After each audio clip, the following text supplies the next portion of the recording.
let's check out this beautiful gym. My realtor, I'm so glad I met her. She's called me to do several jobs since I've met her, so I'm so glad I made that connection. Called me to knock this house out for her. She's got a showing tomorrow at 3, so I'm gonna take care of this. I'm gonna get all these cobwebs and stuff down up here, make sure I knock all that out. So hornet's nest up there, I'll make sure I get all that down, take care of these window sills, brighten all this up, take plenty of pictures for her on that. Oh, look at that there, little silkworms and stuff, make your skin crawl a little bit. Anyway, yeah, I definitely make sure I take care of all of this, get all this done. Let's look in the backyard. It is a vacant house, so there shouldn't be anybody here, any animals, no squatters, nothing like that. Oh yeah, we'll take care of all of this. These gutters need to be done. Oh yeah, I'm not getting on a ladder to clean any of that out, of course, but yeah, we're gonna be all right. I'll get all this taken care of, get all this cleaned up for her, nice and easy. Should be a real smooth house. Let's see what this is.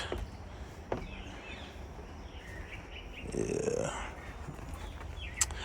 Not quite sure. This looks like this has been chewed on. Yeah, this is weird. That's not vinyl.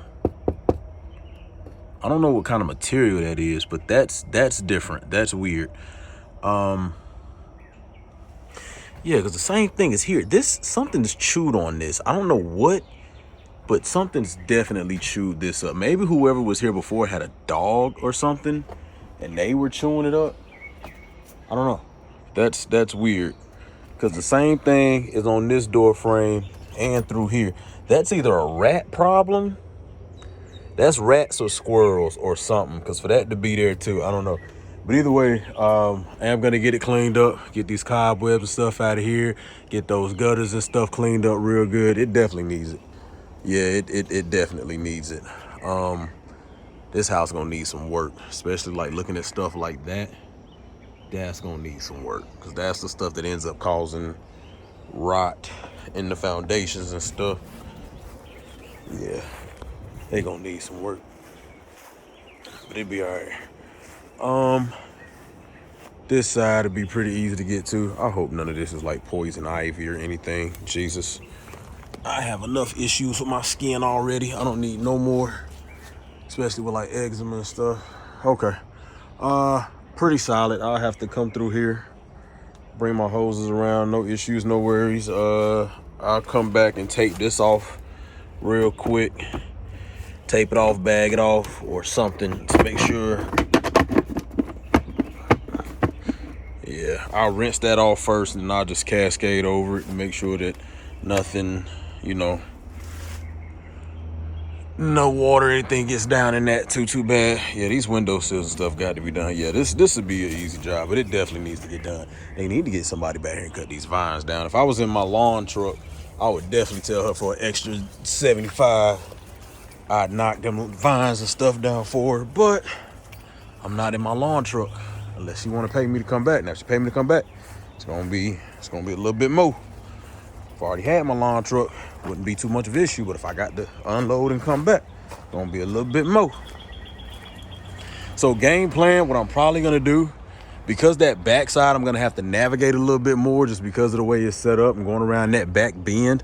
What I'm probably gonna do is go ahead and take care of this front side, which isn't too bad. Got another little hornet nest right there. This should honestly be straightforward, man. I am gonna test spot this, just because I want to be sure. Like this, I think this has been freshly painted, so I am gonna test spot that to make sure that's not something that's gonna come off. Like, last thing I need is for any of that paint to come off of there. Peaks aren't gonna be a problem. Should be a fairly simple in and out job. I'll probably do this side and that and the front side first. Go ahead and get all that done. Again, that's sealed off pretty well, so I don't see an issue with that or anything I'm gonna need to do. A lot of this, again, is it's just dirty, just cobwebs and shit. Anyway, let's get rolling. Hey man, never underestimate the power of a test spot. Again, man, this is wood, and I realize that this is wood siding, which is fine, but I don't know how old this paint is or is not. So you can see my soap. I hit a little spot right here, a little spot right here. I just want to see what's gonna happen, man, because the last thing I want to do is, you know, I take my solution, I hit this whole house up, and before you know it, I got Gray running down this house, and she got to show this house tomorrow. That's not something I'm trying to pull out of my insurance, man. So never underestimate the power of a test hit. You know what I mean? Like, if this fades off, and well, obviously it's not, so I feel like I'm good. But if this were to fade off, man, like, I could take some Gray and come back and hit that real quick and be fine. But if the whole house did it, man, shit, I'd be out of business trying to repaint this whole house. Let's go ahead and get this on knocked out. House looks great. You can see where I got all underneath here, got a lot of that out. These gutters look a lot better, but you can also see where some of these gutters need to be painted. Like, if you look here, you can see the difference. That shininess, that's pure aluminum. So you can tell these gutters have been painted, but they need to be done again. All of that up there looks good. Let me walk around this side real quick. Go ahead and get this part over with. Got the hornet's nest down. These things are resilient, man. Like, I sprayed that nest down, and that joker's gonna rebuild another one. And it just is what it is.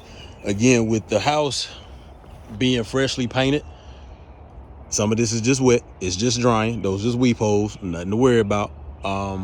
Gutter line up top looks way better. But again, with this house being the way it is, the last thing I was gonna do is just concentrate my water in one spot. Now, granted, it's a high volume of water, not a high amount of pressure. I still don't want to take chances of stripping stuff off the house. And that's just something I'm not gonna do. So again, it just kind of is what it is. I'm not gonna take the time to strip stuff down or strip this house apart, just trying to get a few extra spots. Let me point something out. Again, this is the front side, and you can see here, all of that right there, that's the sun heating all of that up, oxidizing, melting that paint off. So you can just kind of see where the water dried up on it, but again, ain't much I can do about that. Got all these cobwebs and stuff down, shot that nest down. Look at these window sills, so much better. Shot this nest down, but that little piece I just couldn't get to come down. And again, last thing I want to do is just continue to spray and end up tearing stuff up. Too much water, you will drown. I don't care how good you can swim. If it's enough water, you will drown. This door looks good. These gutters look good. And again, you can tell where it just needs to be painted. I almost busted my butt stepping up on this. You can tell how slick that is from where all the algae and moss has grown. I did not take notice of this bird nest when I was walking back here the first time. I was so worried about walking underneath this stuff. I did spray around it. I didn't spray it directly. Hopefully there's nothing in it. And if it is, Mother Nature, please forgive me. I try not to ever disturb bird nests and stuff like that. This back area, again, looks so much better. These window sills look absolutely great, or as good as they gonna be. I did not come back and take this off, but I had already started. However, if you know what you're doing and you're not just rushing through your job, you'll be fine, man. And that's another thing. Please make sure you understand the difference between speed and efficiency. I've said it before, but let me say it again, man. I'm tired of people worrying about how fast they can do stuff in this industry, in this job, in this business. Don't get me wrong, I get it. Time is a factor. Yes, it is. I understand that. But there's a difference between being fast and being efficient. And I need people to understand that. And people need to quit trying to set themselves up to be fast and just set yourself up to be efficient. You know what I mean? Like, I had a guy, and I was just curious, and I put it on Facebook if I should try to go towards an 8 GPM or not over my 4, since I have the room. And, you know, I was just being curious about the water usage. And I'm like, you know, is an 8 GPM really something I should try to go to when I'm gonna be using that much more water? And the statement the guy gave me was, you know, you're using more water, but you're saving time. How much more time am I saving? I don't know too many people, and I'm not trying to down that guy, I'm really not. But just in the thought process alone, I don't know too many more people that can do a house wash, a 2-story house wash in an hour, maybe even 45 minutes with a 4, and then be even faster with an 8. I just don't see it. I'm not saying it's impossible. I'm not saying that there aren't guys out there that can do it. I'm just saying, show them to me. Show me a video of somebody with an 8 GPM machine that's doing a house wash in 35, 45 minutes. And I mean a 2-story all the way around from start to finish. I don't mean their setup. I don't mean their tanks and hoses are hooked. I mean literally from pull up to pull out. Like, I literally pull up to a house and pull off in a house, or pull off of a house in an hour with my setup, a 2-story house. This house took me an hour. And again, it wasn't because I did it fast, because I did it efficient. So you find me somebody that's got an 8 GPM setup and they're doing a 2-story house. They get there at 9 o'clock, 9:45, they're done and their truck is closed up and they're ready to go. Cool, now I get an 8. But until then, I just don't see the point. You know what I mean? And so that's why when I start hearing these guys talk about how big their machines are, or the amount of GPMs and these $1,000 machines, $1,000 setups, no, like, I get it. There are places for it. Don't get me wrong. I get it. Yes, there are places for it. But what you're not going to do is tell me that that's what's absolutely necessary for you to be successful, man. Like, you're just not going to convince me of that. You know what I'm saying? And that's where, again, if you know what you're doing, you know your hose layout, you know what you need to attack first, then you'll be fine. Like, I knew with this house, I said, cool, I'm gonna do this front side and that side over there, because I knew the back was gonna take me a while, because I was gonna have to wrap around that little out part, whatever you want to call it, that little bump out. There you go, that little bump out part. I knew I was gonna have to do that. But this part over here, like, this was dead easy.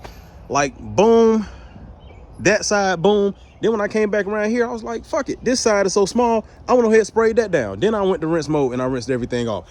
But again, that's because of the way I laid it out. That was because of the way I decided to do it. And that was, you know, that's what comes with your experience. That's your efficiency part. So it wasn't about how fast I was able to do it. It was about the fact that I was efficient as hell doing it. And I knew my game plan. I knew my layout before I started. So stop letting people talk you into thinking bigger is better. Stop letting people talk you into thinking more equipment is better. Like, don't get me wrong. If you got the money, you got the funds, fuck it. Go for it, bro.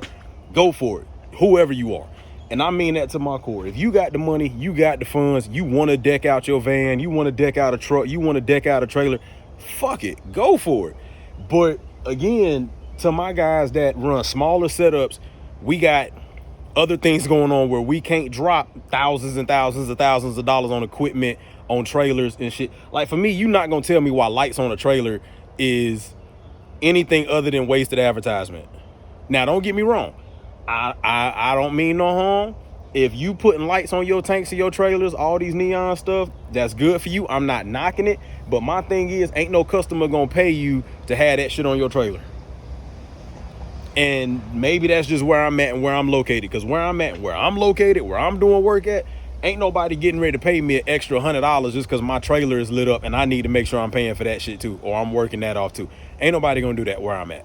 So maybe in the areas where y'all are, or where those people are, they're doing $600 house washes. I don't have a place in my area, at least that I know of, that's gonna drop $600 on a house wash. I just don't see it. But again, man, you just got to learn to be efficient. You got to learn to be efficient, not fast. Again, you got to learn to be efficient, man. And that's really the key. If you can learn to be efficient with what you do, you'll be fine, man. It really don't take much. It really ain't that damn hard. Y'all have seen my setup. I run the basic of the most basic shit.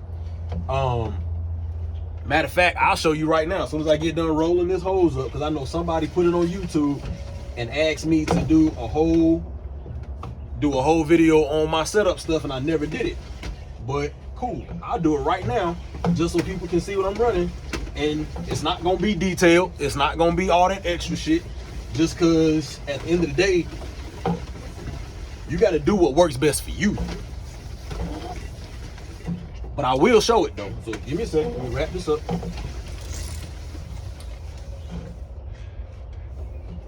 Oh no, my feet got wet. I didn't put my other boots on, that's my fault. There's a heel on this side And I did not want to put my wash boots on because they just don't cover terrain too well. Anyway, this is my setup. 100 feet of heavy duty garden hose. Basic Walmart garden hose reel.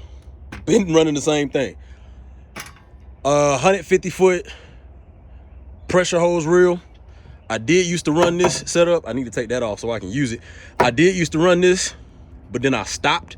Started just unhooking. I took my whip line, just put it here. Started just using what I needed. I got 150 feet worth of hose. Yes, it's still laid out.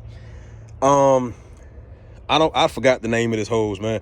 It's the ones I run either black or gray. And I run 50 foot sections. That way, if this blow, boom, take it off, keep running. I got my other ones at home I need to put in here. I got a Predator 420. No, I don't have it battery hooked up. That's why it's turned to an angle so I can get to my pull cord. I ain't been running a battery hookup. Why do I need to run one now? I'm just not doing it. 4.4 GPM Toolsy. I'll do a review on that because that shit has been a beast. When I tell you this thing is putting out literally about 5 GPM, and I think it was 280 off Amazon, a non-name brand pump, and it has been rolling, bruh. Very fucking worth it. Basic downstream injector. I run a 1.8, which is again another reason why I'm so efficient, because I don't have to spend so much time coating the house. I literally just see my soap, I'm on to the next side, because I know, because I'm pulling with a 1.8 injector, I'm pulling from my tank very well, and I'm good. Water tank, SH tank, batch mix tank. I put my soap in my SH. I've been putting my soap in my SH. I'm not gonna stop putting my soap in my SH. I don't care about what you say about putting soap in SH. I'm gonna continue to do it. That's a batch mix tank. That's why it's got a 12 volt sitting on it. In case I ever need to batch mix something real quick. I need to do a roof. I need to do a driveway. I need to post treat, pre-treat. I need to hit something a little hotter. Boom, I can do that. Around the other side, it's a mess right now. In order to build this bracket, to put this on, I had a board sitting right here with my 12 volt stuff on it.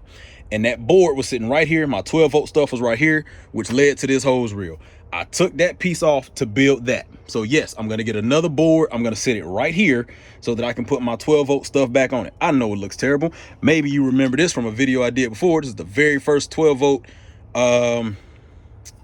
proportioner that I built that turned out to be trash, and that's fine. It is what it is. You live, you learn. This is a TRD Force 5.5 GPM water 12 volt. Works just fine as long as you rinse it out. It's gonna last just as long as any other 12 volt is gonna last. Man, let me tell you, I don't care what nobody say. Stop buying all this name brand stuff that's gonna go out anyway. You can get these Everflows, you can get these Remcos, you can get whatever. These pumps are only gonna last as long as you treat them well. I've seen people buy Everflow pumps and they go out every 2 months. I don't run a pump that long for that pump to go out that fast.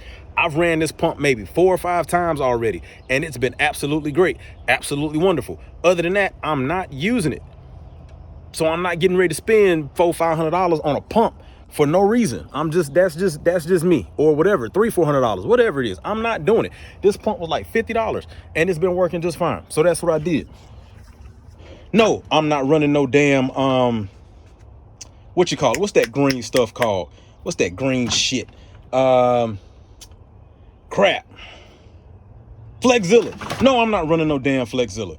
This is Walmart medium duty hose, and it do just fine. I got another 100 feet over there, 100 feet here, 100 feet right there. So if I had to soft wash the house right now, I got everything I need to soft wash the house and be perfectly fine. Yes, this proportion does work, but I just batch mix a lot of what I need and call it a day. And again, I know it looks terrible because of where it is. Don't worry about that weight. Sometimes I do some random lifting throughout the day. It is what it is. Here's my soft wash wand. Basic. You can find anything on YouTube on how to build a soft wash wand. Easy. My dad has been in a wheelchair since I was 7 years old. He throws these batteries away all the time. I said, not no more, you're not. So I take them, I recharge them, and I use them. These are my deep cycle batteries. If you remember me telling you before, I told you that a deep cycle battery just means that it's meant to give you the exact same output the entire time. A regular car battery is only meant to give you an extreme amount of output to be able to turn the flywheel to crank the engine. Once the engine is running, the combustion in the engine is what keeps the car going. But with a deep cycle battery, it is meant to give you the same output of power the entire time it is on. That's all deep cycle means. So you find some old wheelchairs with batteries in them that work, you can use those, or you can go buy one. Me, I try to recycle as much as I can and not buy new stuff. That's it. That's all I run. I got a 4-way valve here. I know it looks terrible. No, I don't use this unless I'm doing my gas station mix, which I do use this for gas stations when I'm cutting through grease and oil and stuff. If you can clean it off a damn duct, you can clean it off of concrete. This one leads directly to my pump. The green one leads to my water tank with my buffer tank with my float valve. This one is just an extra hose just in case I need to fill my batch tank, if I need to fill up a pump up spray, if I need to wash my hands, wash my face, I get stuff on me, all of that. That's it. That's my setup. That's my setup. And I guarantee you, unless we're talking surface cleaning, and somebody has a 24-inch surface cleaner over me, if you're running the same size surface cleaner as me, I don't give a damn what we're doing. I don't care what house we doing. I don't care what I'm willing to put my setup against anybody. As long as the surface cleaner is the exact same diameter, I'm willing to put my setup against anybody, any machine, anytime, any setup, any place, anywhere. Because again, it's the efficiency. Now, I'm not being cocky about it. I'm not being arrogant about it. I'm being simple about it and saying all that extra shit is not always necessary. Yes, it's beautiful. Yes, I would love to have it. Yes, one day I may get the clientele, the customer base where I need it. But until then, no, not doing it. I'm just not doing it. There's just no point, and you're not gonna convince me that there's a point to have all that extra stuff if you're not using it. Why have a $20,000 setup and you're doing $200 houses? Saw a video one time, it was a blog. The guy said he didn't buy anything new until it either broke or it cost him money. My setup is making me money. I thought about taking this 4.4 off and putting on a 6 or putting on that 8. Then I realized there's no point for that right now. It's a bug on my face. There's no point for that right now. Everything I'm doing is running just fine and I'm making money. People keep calling me back. People keep not calling me back to redo stuff, but keep calling me to do more jobs. This realtor, since I met her, has called me to do 5 jobs. So obviously my little setup is doing just fine. You know what I mean? So learn to be efficient. Learn your layout of your house. When you pull up, learn your layout of your house. Already have an idea of how you want to attack the house so you can get the job done. And don't pussyfoot around. A lot of times people take their time walking back and forth doing all this extra stuff. I don't do that. I move with efficiency. I move with a sense of urgency so that I can get the job done. I don't have a remote downstream shutoff. This is all I got. This it. This side turns to water. This side turns to SH and is held on by a damn zip tie. That's all I got. And yes, I walk back and forth to my truck doing it every single time. And it works just fine. It does everything I needed to do every single time. And at one point, I was just picking the drop stick up and putting it back and forth. And then when I changed to the Suburban, when I was in my Explorer, I bought this thing. I started using it, changed to the Suburban. And that thing I thought went out on me. Turns out it was a filter that was clogged up in one of these hoses. So I stopped using that. Then when I realized, well, damn, that was just the filter. I started back using it. I'm good. I'm good, man. But again, it's all about your efficiency. So don't let people talk you into buying thousands of dollars worth of machinery, man. Do what you got to do. Learn to be efficient. Rashid here with M2G Exterior Cleaning Services. I love you. Let's make this money, baby.